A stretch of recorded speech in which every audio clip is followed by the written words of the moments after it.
Friends இன்னைக்கு பாதாம் பால் பண்ணுறோம். அதுக்கு தேவையான பார்ப்போம். ஒரு 3 முந்திரி பருப்பு, 1 2 7 பாதாம் பால் இருக்கு. இப்போ இதெல்லாம் நல்லா சீச்சு எடுத்துக்கலாம். வாங்க ஃப்ரெண்ட்ஸ், நல்லா சீச்சாச்சு.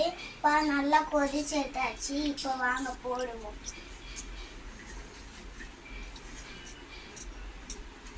இப்போ நல்லா கொதிக்கணும். இப்போ நல்லா கொதிச்சு எழுந்திரிச்சு ஸ்டவ் ஆஃப் பண்ணிக்கிடுவோம். பாதாம் பால் சூப்பராக இருக்கும்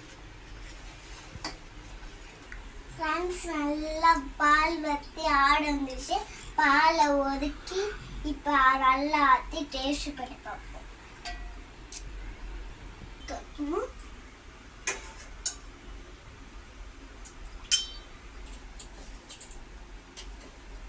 சக்கரை போடலாம்.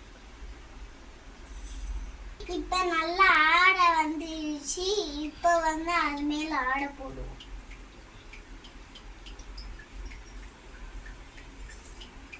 வாங்க டேஸ்ட் பண்ணி பார்ப்போம். இப்ப வாங்க டேஸ்ட் பண்ணி பார்ப்போம்.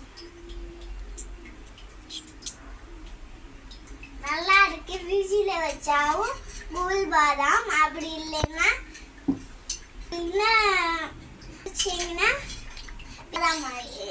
சுடு. பாய்.